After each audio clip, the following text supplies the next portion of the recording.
Jembatan darurat kini dibangun setelah terputusnya akses jalan yang menghubungkan Kabupaten Tapanuli Selatan dan Tapanuli Tengah, Sumatera Utara. Pasca banjir bandang dengan memanfaatkan sisa kayu yang hanyut terbawa banjir, warga dan aparat setempat bahu-membahu membuat jembatan.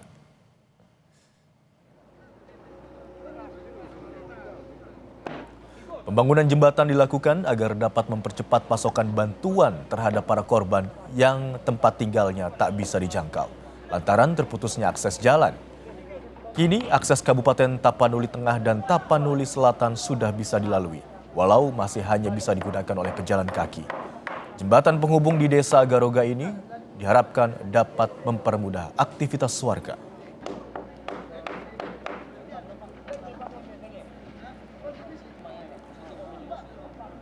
Lalu bagaimana perkembangan proses penanganan bencana di wilayah Sumatera Utara akan disampaikan oleh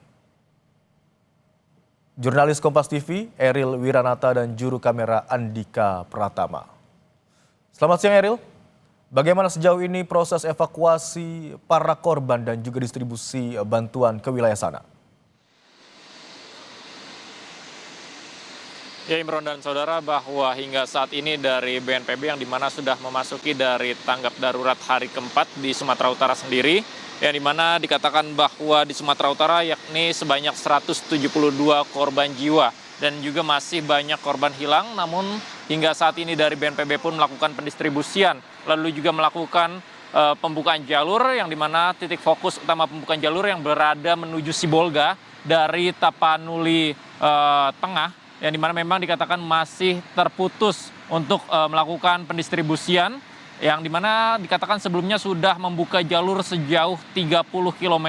Karena memang dikatakan informasi yang kami dapatkan dari BNPB bersama dengan dari TNI bahwa masih membutuhkan waktu untuk pembukaan jalur darat di menuju Sibolga ini sekitar 3 hingga 4 hari karena memang jalur yang cukup dalam dan banyaknya titik-titik longsor. Selain itu juga bahwa untuk bantuan memang sudah dilakukan pendistribusian sejak beberapa hari lalu oleh BNPB. Kemudian juga bantuan yang dikirimkan oleh Presiden sudah disebarkan mulai dari seperti bantuan makanan, sembako, kemudian juga makanan instan. Selain itu juga untuk obat-obatan, kemudian juga dari matras yang dibutuhkan hingga tenda. Yang dimana memang untuk di Tapanuli Tengah ini menjadi salah satu titik yang terdampak cukup besar, yang dimana mereka harus mengungsi pada Gor Pandan yang berada di Tapanuli Tengah, yang sebelumnya saya juga sudah meninjau secara langsung bersama Kepala BNPB di titik tersebut, yang dimana mereka memang membutuhkan dari akses jaringan internet, Imron, yang dimana sangat sulitnya jaringan internet, kemudian juga listrik terputus di Tapanuli Tengah, kemudian juga di Sibolga juga hingga saat ini masih sulit, sehingga mereka kesulitan untuk mendapatkan informasi. Dan dalam hal inilah dari BNPB kemudian juga dari pemerintah pusat memberikan bantuan berupa bantuan dari jaringan internet, sehingga dapat mempermudah untuk komunikasi secara darurat, yang dimana nantinya memang dari BNPB pun akan berkoordinasi dengan stakeholder seperti dari PLN dan Komdigi untuk memperbaiki dalam kedepannya terkait dengan jaringan komunikasi. Kemudian juga untuk matras kemarin sudah diberikan kepada beberapa titik.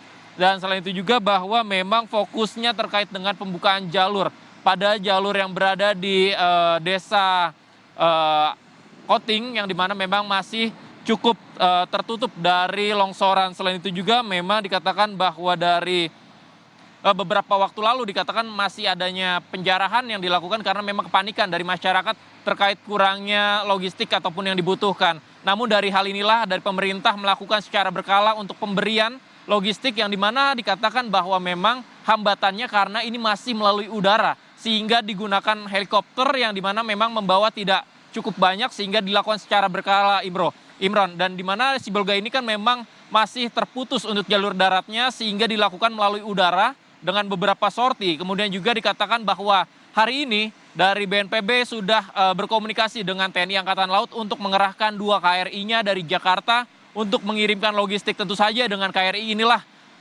agar logistik lebih besar diberikan, yang dimana memang untuk masyarakat ini cukup berdampak besar. Di Tapanuli Tengah sendiri pada satu daerah pengungsi yang berada di Gor Pandan ini sebanyak 1.000 lebih. Imron. Pembukaan jalur darat masih terus dilakukan, saat ini sudah berhasil dibuka 30 km. Lalu bagaimana langkah yang dilakukan oleh pemerintah untuk mengakses keterbatasan jalur termasuk listrik dan juga jaringan komunikasi, Eril?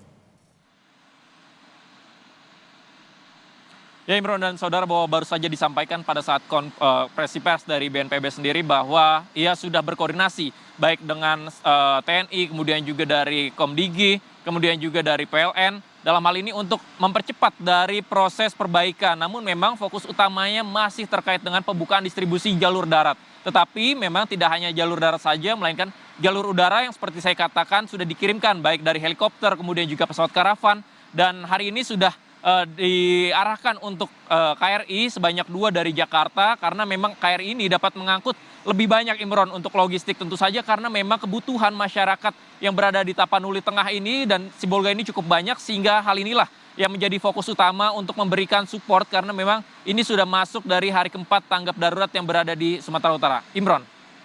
Baik, upaya untuk membuka jalur darat untuk distribusi bantuan terus dilakukan, termasuk perbaikan jaringan telekomunikasi dan juga jaringan listrik. Terima kasih atas laporan Anda, jurnalis Kompas TV Eril Wiranata dan juru kamera Muhammad Andika yang melaporkan